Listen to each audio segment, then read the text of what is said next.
Thanks so much, Laura. I'm Sam Collier. I'm the director of the Office of Professional and Development and Engagement at the College of Business. And my colleague Anna is our assistant director. And we're just here for a couple minutes today to talk to you about how we can support you during this upcoming year in connecting with students in the College of Business. So the most exciting thing, and you can start on slide 1, Laura, is we have a new home in the College of Business. We are super excited to announce that June 1st, we took occupancy of the new College of Business building. And if you take a look at the building, many of you have spent a lot of time in Shoker Hall. So if you look at the new building, directly to the right is Shoker Hall. Shoker Hall was actually closed on May 1st, and major construction is going on in that building right now.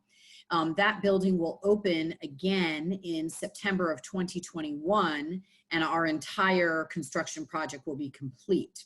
So for this academic year, we will all be living in our new building, which poses some unique challenges on top of COVID.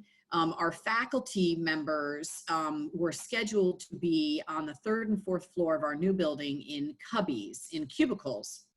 And some faculty will work in those cubicles when they come to campus before they go to class. But we are working on a social distancing plan because the cubicles are very close together. So most faculty will be working at home, doing virtual conferences with students virtually and just coming in to teach. So I share that information. If you're trying to track down a faculty member that you know personally, the best method to do so would be via email at this point, given the fact that all the faculty offices are housed in Shoker Hall, which is being completely gutted and renovated to match our new building. We are super excited. We're adding about 10 new classrooms to our inventory of classrooms. In addition, so we'll have classrooms in the new building, we'll have classrooms in Shoker Hall when Shoker Hall is opened.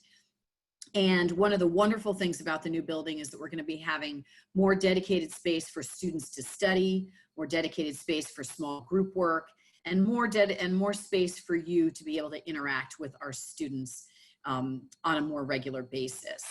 Could you go to the second slide, Laura?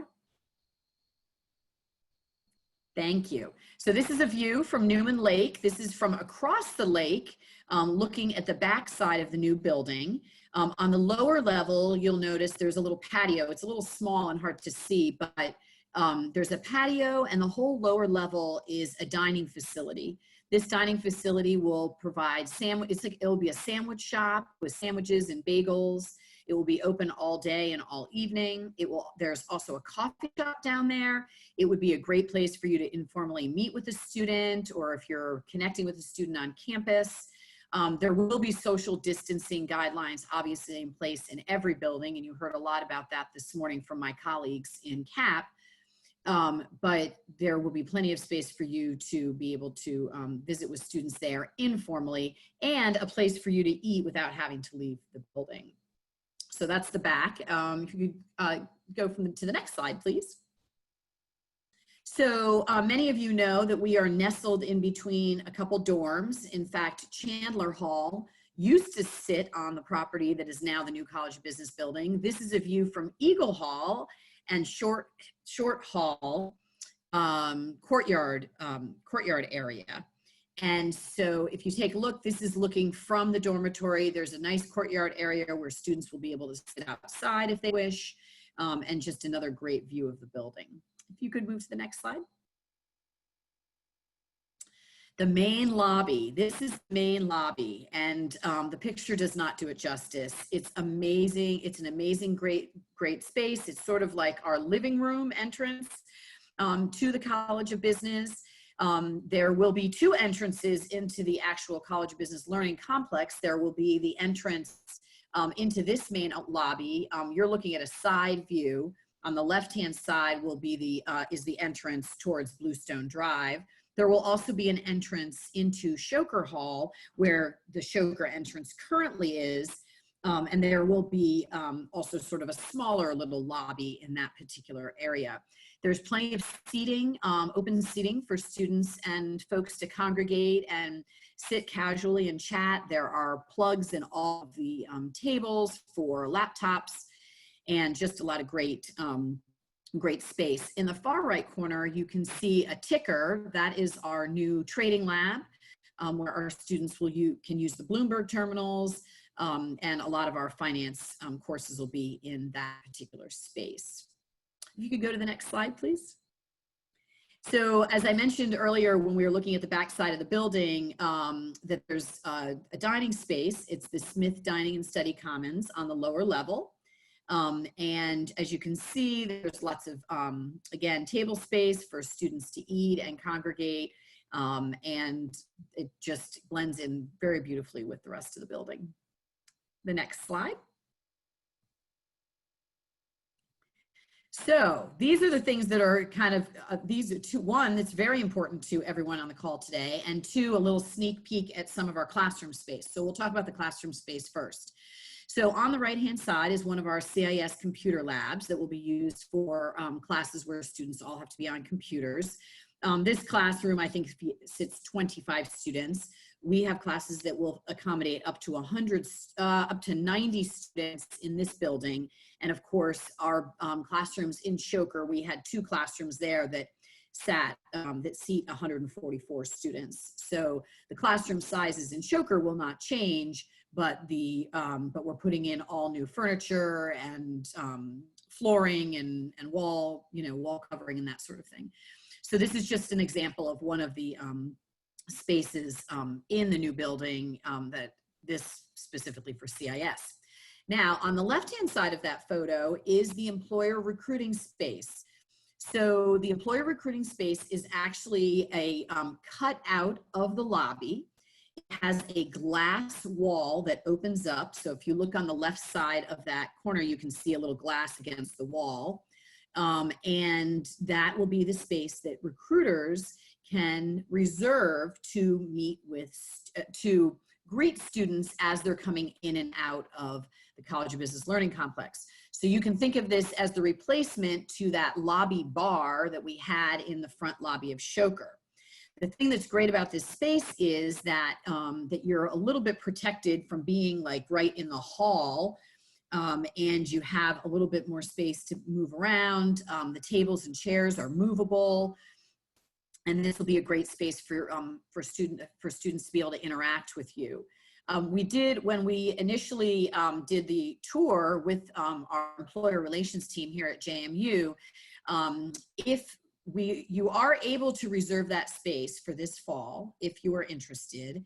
However, the limitation of 2 people from a company will be enforced because of our social distance guidelines on campus.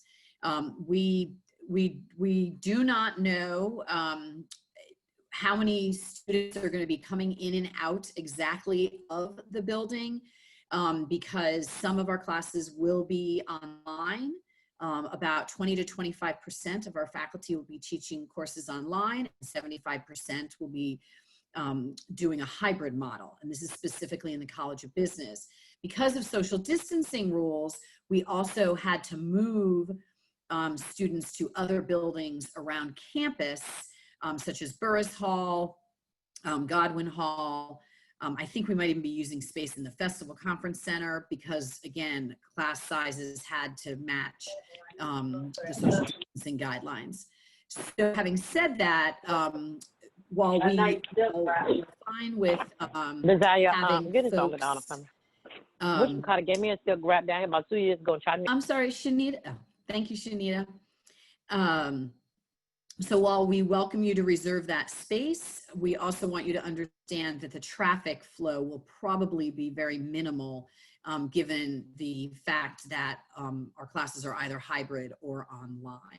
So while there is live classes, some of those students may not be coming to Shoker because their class had been moved to Festival. So, but we look forward to welcoming you into that space, when we can, and we're really looking forward to that. If you notice in that photo on the left-hand side, there's a door That door goes into the undergraduate, the professional development and undergraduate program suite, which is where Anna and I live with Associate Dean Molly Brown and our administrative support staff. In that space, there is another space for employers. We have an employer lounge. It will have some tables, chairs for you to take a break, a place for you to leave your handbag or your laptop bag, anything that you don't want to have, coats in the winter or when it's a rainy day, so that you're not going to have to drape any of those things over the chairs in the space while you're working with students. So we're super excited to be able to have that space. Sometimes employers in Shoker lobby, you basically had to go outside or go down the hall to make a phone call if you had to take a business call, and now we have space for you to do that. We also have a conference room in that suite as well that can be utilized. And there are small offices in there that will be, currently they're occupied by department faculty heads, but starting in 2021, those small offices can be used for informal conversations with students and also available for students to reserve for virtual interviewing. All interviews, if you come to campus and you're doing an interview day, all interviews will continue to be in the Student Success Center in the Career and Academic Planning office space. We only have three offices in this space for students to do virtual interviews or for any informal discussions. We will not be hosting formal interview days in the building, but we will support and work with Career and Academic Planning to make sure that you have your, you'll work with CAP to make sure you have your space in the Student Success Center. But we wanted a space for students, especially to do virtual interviews. If they're in class over on our side of campus and they're doing a virtual interview, a first round, we wanted them to be able to reserve a space in our building if they have to do these things in between class. So we're really excited to have that expanded space. And again, we'll answer questions. We'll open it up to questions at the end of this presentation. So if you have more specific details that you'd like to ask, then please do so. I'm now going to turn it over to Anna, and she is going to talk about how to connect with students in the College of Business, specifically with student organizations. Yeah, hi everyone. So we have about 40 student organizations within the College of Business, including several in the Hart School. Yep, thank you, Laura. So it's a snapshot of the current student groups that we have working with us. They're broken out into clubs, business fraternities, and honor societies. So our students are very involved. And I know Laura mentioned this morning that many, if not all, student groups will be holding online meetings this semester for their regular meetings, but they'll be very interested still to work with you and can certainly facilitate a virtual, perhaps speaking engagement, or if you have anything you'd like to share with them, like a job posting or internship opportunity. I know we really do still want to connect you with those groups. If you're interested in being connected with a club within the College of Business, please email me. I work pretty closely with these groups, getting them set up for the year, and I collect all of their kind of updated contact information for their presidents and their PR person and their academic advisor. Many of these groups are major specific, so if you'd like to work with one of them, I'd be happy to chat with you and kind of figure out which group or groups might be the best one for you to reach out to. So if you want to go back a page, Laura, and just have my contact information up there for a second, that's my email. Feel free to reach out to me, and we can chat on kind of what you'd like to talk to the groups about and find the organizations that are the best fit and get you connected with them. Thanks, Anna. We really appreciate that. Again, these student organizations are also listed on the JMU Be Involved website. However, sometimes it takes a little bit of time for those contact people to be connected, to be updated on their Be Involved page. So Anna would be your go-to person to make sure that you're getting the right contact person and you're not getting someone who was an officer last year who might have graduated. So thanks again, Anna. That's great. So how to connect with faculty in the College of Business. So many of you I know already have personal relationships with many faculty in the College of Business, and that's great. We want you to continue to, work with those faculty members as you see fit, and as you plan to. Some folks do things annually with some of those faculty members, and again, we want you to continue to do that. We're not looking to make any changes in that area. If you are looking to connect with faculty in the College of Business, and you don't have contacts and you're looking for contacts, please feel free to reach out to me, and then I can funnel you to the correct faculty member, to the correct department, for you to reach out to them.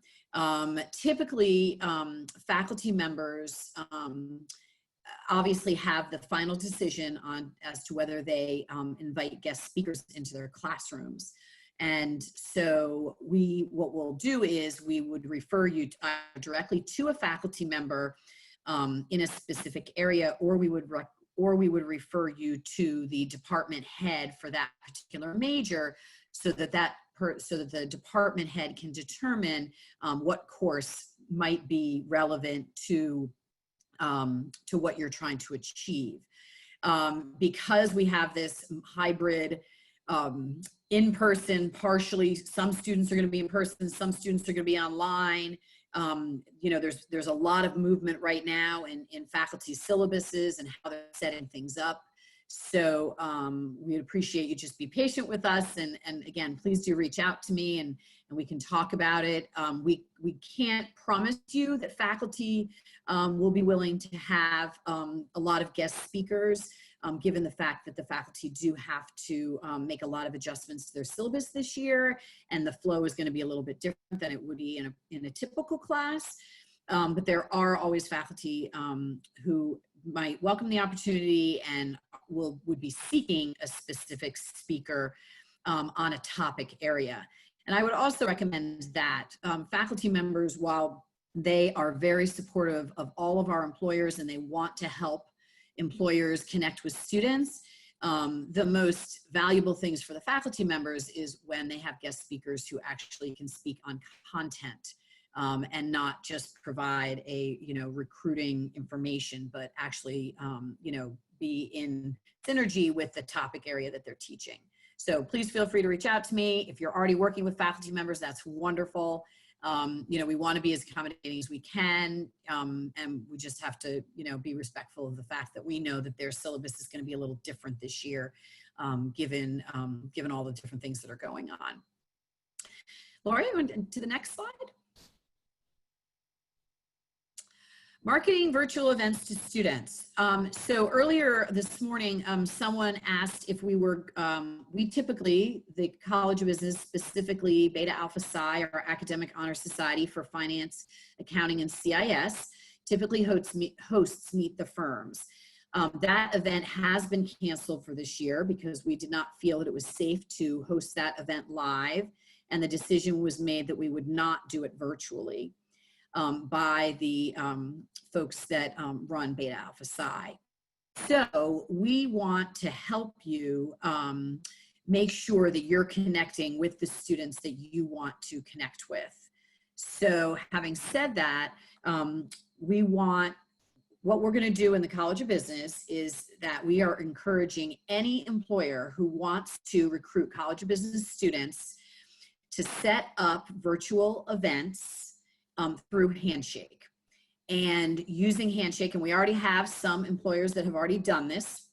They've set up their event in Handshake, and so we want you to use Handshake. That is the central depository for all virtual events that would happen, and that is where we will drive students. That is where all the information should be. When you set up that event, here's a couple tips. And I know this is a little bit of a burden, and I'm going to apologize in advance, but because of the cleaning schedule at JMU, and I'm sure this is happening at other universities as well, some of our class times have been pushed later in the day. So I would consider, if you're going to be doing an information session about your company to get students interested in your organization, consider a 7 o'clock start time. You could do 6:30. There are still a fair amount of classes that are finishing up at 6:45, but consider a 7 o'clock start time. I know that is a tremendous burden because that means you're working in the evenings, but to maximize the number of students who would be able to participate, a 7 o'clock start could help you. And I would also say that typically Monday to Thursday is good. Friday nights, I think you probably would not be too successful in engaging students on a Friday evening, even though they're being told they're not supposed to social distance or go to any parties. So the other thing that you should be aware of is when you set up a virtual event. So say you set up, the widget company sets up an informational info session about internships for the upcoming year.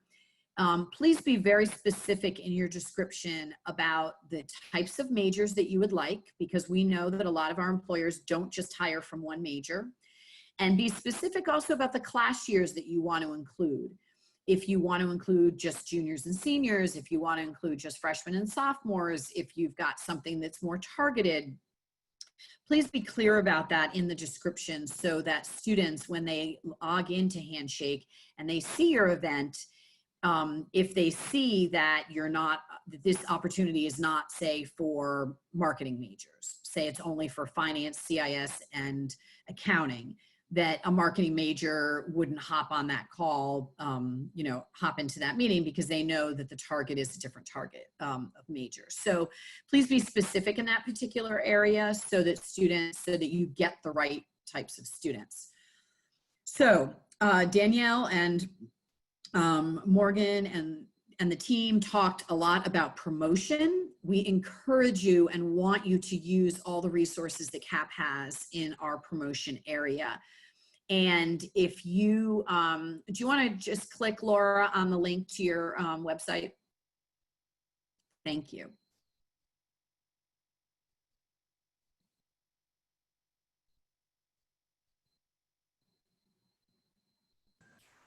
Is that where you wanted me to go, Sam? You know what? I can't see it. We can still just see I can only see the PowerPoint. Oh no, it didn't work. You know where I'm going though, right? Yeah, I'll drop a link in the chat so people can. Okay, great. So on the Career and Academic Planning website, there's a bar for employers, and then there is a box for promoting your events. And Laura just put the link in the chat so you all can open it up and save it to your favorites. This is a great resource, and sometimes I think an underutilized resource. We want you to provide us with a slide, perhaps, announcing a virtual information session. We want you to use those, and please reach out to my colleagues in employer relations to help you with that. Oh, great, Laura got it up. So there's some great best practices there. There's types of promotion, requesting promotion. And again, emailing handshake@jmu.edu will get your response if you have questions. So if you take a look at the types of promotions, specifically the digital display slides, we will be showing those. We have 7 new screens in our new space, and there'll be more screens in Shoker next year. And this is a great place to, if you provide us that slide announcing your virtual session, as students are moving through the building, they will see them. And many of these digital display slides also show across campus on other screens, not just in the College of Business building, which is also important given the fact that our students are going to be spread out all over campus. And so we often, in regular times, we often see students will stop at the screen and they'll take a screenshot, they'll take a picture with their phone. So we see that actually a lot. And so I wanted to share that with you because in normal times, as we move forward, doing a digital display slide can be really helpful. Again, reach out to the employer relations team in CAP and they can really help you, with this promotion. The College of Business Office of Professional Development, and we will be working with Carolyn Smith, who is our new COP liaison, and Carolyn, I think, is on the, with us right now. Carolyn and Anna and I will be working closely together to make sure that your virtual events are promoted on top of what CAP will help you with. We plan to do a weekly email on Monday mornings And every Monday morning, that weekly email will go to every single College of Business student, and it will list every single virtual event that is being hosted during that week. So we ask, please put those virtual events early into Handshake so that we can have the most accurate. If you put something in Monday morning, it's probably not going to end up in our weekly email. If you put it in on Friday afternoon at 6 o'clock, it might not get into the email. So if you could get those events in early, that would be really helpful. But every Monday morning, we will send out an email. We will base this from, we will base this on all the events that you have put in for the week, and that will go to students. We also plan to ask our faculty and our department heads to help us spread the word. Faculty are very willing to make announcements in class. And so we will be working with faculty in all the departments to remind students and also help the students kind of discern what's important to them. In other words, you know, what organizations and, you know, what typical, and we will also put a little note in there about the majors. So that's why it's so important. If you include the majors in your Handshake announcement, then we can put in our weekly email, the widget company, you know, they are looking to speak with marketing, management, and CIS majors, or that sort of thing. So the more information you give us in Handshake, the more information that we will be able to provide in that email. We will also make, and then faculty members can make announcements in class. And I do see there's some questions popping up, so we'll finish up in a minute and then we can address those. I think that really covers it. We apologize that we're not able to have our Meet the Firms this year. Please do plan to reach out. The campus-wide career fair has gone 100% virtual. And I know that, I believe, Laura, there are still spaces available for the campus-wide career fair. That's correct? Yes, there are. And so that is another viable option as you move forward in your decision-making process about how to connect with our students. So now we'll open it to questions, and there are a couple in the chat, so give me a minute here. Sarah, are we worried students might get overwhelmed with every company doing their own event, most likely in the month of September? Sure, yes, we are. And however, I think if you are specific in your description, if you decide to host a virtual event and you are specific in your description about the types of students you're looking for, you're going to be targeting the student group that you need to reach. So while it's not ideal, the reality is that these students will be, most of them will be, participating in these activities, not from campus, but from an off-campus apartment or a dorm room or that sort of thing. And so, so their ability to, drop in on one session and, attend, another session is easier than them physically moving from one place to the other. Yes, it is a concern. However, we don't want to limit your ability to put on your own information session. And the dilemma lies, if we were to potentially put together, say, a panel of 4 companies, there's so much material that a company needs to get across. We don't want to shortchange you in your timing and that sort of thing. So, but your other option is also, if you're targeting, is you can work with Anna to find out the right student org. So you might be able to do an open information session for all students that you're targeting. And then you might also be able to do something else with a student group. We do realize this is more work on your end, but that might be another way to kind of spread it out a little bit. Let's see what else here. Oh, my contact information. Let's see here. I'll just put it right in the chat for you. And if you ever are surfing around the College of Business website, if you go to the College of Business website and you click on current students, there's a homepage that has the Office of Professional Development and Engagement, and you can click there and all of our contact information is there as well. You can also reach out to Carolyn Smith, who is the COB liaison to Career and Academic Planning, and her email address is on the CAP website. And she can also kind of help you, funnel information to Anna or I, and that would be great. Other questions? Another question here.